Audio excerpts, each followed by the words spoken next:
नाज़रीन अस्सलाम वालेकुम। अब मैं हूं नज़ीर लगारी और मैंने आपसे गुजारिशात करनी है ख़ास तौर पर पाकिस्तान भर में फैली हुई खुश्क साली के बारे में।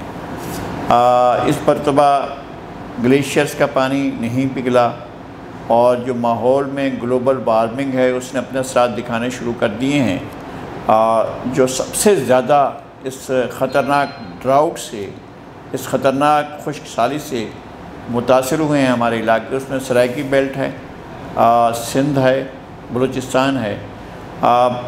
जो सराइकी बेल्ट है उसकी नहरें जो हैं वो नहीं बह रही हैं और पूरी नहरें जो हैं उनमें पानी नहीं है और दो फसलें जो हैं वो शदीद मुतासिर हुई हैं।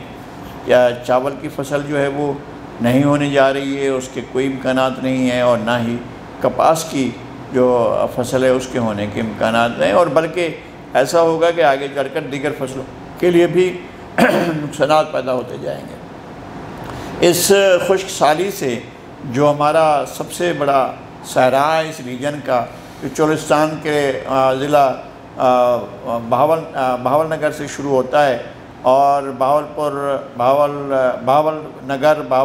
रहीम यार ख़ान और फिर उससे आगे चलते हुए खैरपुर तक और खैरपुर से आगे चलते हुए थरपारकर तक चला जाता है। एक वसी व अरीज़ सहरा है और ये दोनों जो सहराई इलाके हैं वो बुरी तरह से मुतासिर हुए हैं और यहाँ पर लोगों को पीने का पानी नहीं मिल रहा है।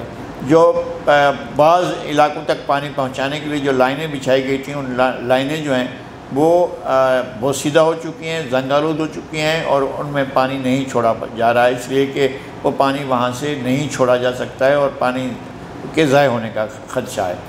और हुकूमत की भी इस तरफ कोई तवज्जो नहीं है, हुकूमत लोगों के बारे में नहीं सोच रही है। चोलिस्तान के अंदर आए रोज़ लोगों के घरों में मवेशियों का नुकसान हो रहा है। गाय और उसके अलावा भेड़ें और बकरियां जो हैं वो रोज़ाना के हिसाब से मर रही हैं।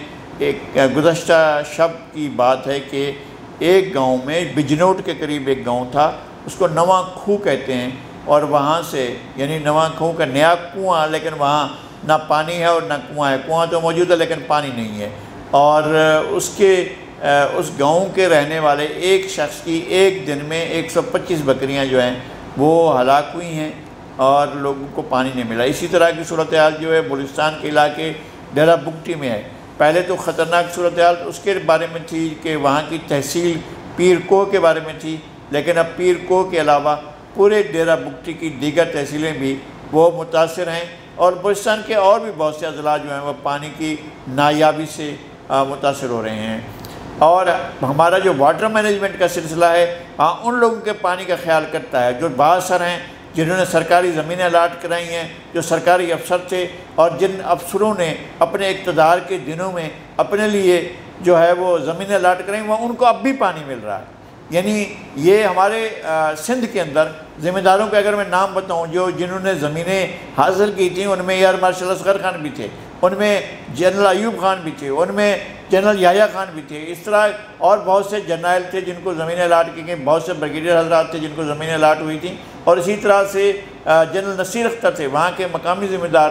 और यहाँ चोलिस्तान में ये आपको अजीब व गरीब लगेगा कि पाकिस्तान के 4 ओहदे रखने, सबसे ताकतवर ओहदे रखने वाले के सदर ममलिकत, chief of army staff, chairman joint chief of staff committee और chief executive of the state, जो वज़ीर आज़म के बराबर का ओहदा था, वो रखने वाले जनाब परवेज़ मुशर्रफ एक मौज़ा तहसील नवाबाद तहसील यजमान ज़िला बहावलपुर के भी ज़िम्मेदार हैं। जनरल हमारे मोइनुद्दीन हैदर भी ये भी नंबरदार हैं और इसी तरह से जनरल जुल्फ़िकार अली भी नंबरदार हैं, बहुत से और नंबरदार हैं।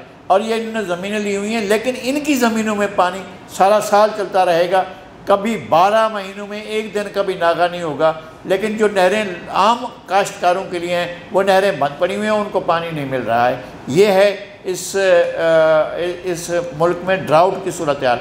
और ड्राउट की सूरत हाल यूँ ही नहीं पैदा हुई है। हमने इंडिया के साथ इंडस वाटर ट्रीटी का मुआहदा किया, हमने ख़ुद किया, यानी कि अमेरिका ने मजबूर किया कि आप अपने दरिया इंडिया को बेच दें।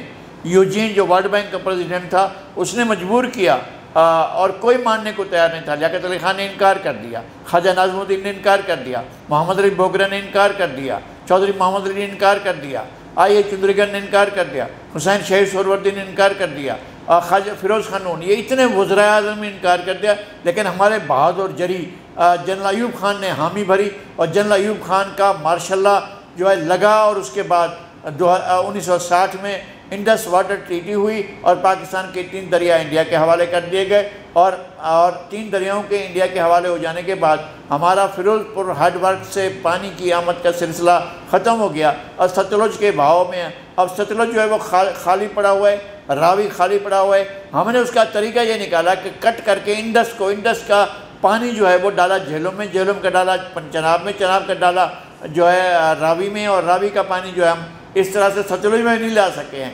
लेकिन पानी लाने का फ़ायदा नहीं हुआ। आपने ये किया कि नए आबादकार पैदा किए, जो काश्तकार थे उनके पानी को रोककर आपने नए आबादकारों को पानी दिया और अब वो कुछ पानी ले रहे हैं, लेकिन पाकिस्तान की जो हकीकी आबादी है वो मुतासर हो रही है, उसको पानी नहीं मिल रहा है। लाहौर के अंदर रावी खुश्क रहता है। इन दिनों में भी जब मौसम बरसात का हो या गर्मी का मौसम हो, जब रावी बहता था हमने देखा था कि रावी किस तरह ठाठे मारता हुआ बहता था।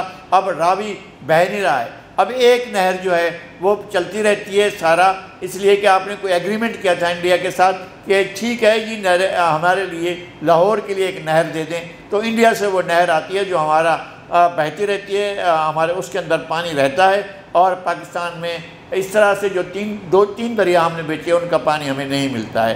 तो ये एक सूरत हाल है। हमने गलत फ़ैसले किए और अब गलत फ़ैसले यहाँ तक किए कि हमारे लोगों के अपॉइंटमेंट जो होते रहे, जमात अली शाह जिस तरह से वो उसने इख्तियारात दिया इंडिया को कि वो इंडिया हमारे उन दरियाओं पर जो हमारे दरिया हैं जिन पर इंडिया का कोई राइट नहीं है, वहाँ पर भी वो अपने डैम बना रहा है। कई डैम बनाए हैं उसने और उन डैम बनाने से भी पानी कम हुआ है और पानी वहाँ स्टोरेज हो जाता है और हमें वो पानी नहीं मिलता है। तो मेरे ख़्याल में अब हुकूमत को एक नए सिरे से वाटर स्ट्रेटजी बनानी चाहिए और वाटर स्ट्रेटजी ऐसी हो कि पूरा पाकिस्तान मुतमईन हो सके। पूरे पाकिस्तान को अगर आप स्टोर कर लेते तो लोगों को पानी देना। अगर आपके पास तरबेला डैम है, अगर आपके पास मंगला डैम है, अगर आपने बड़े बड़े डैम बनाए हैं तो उससे लोगों को पानी दें।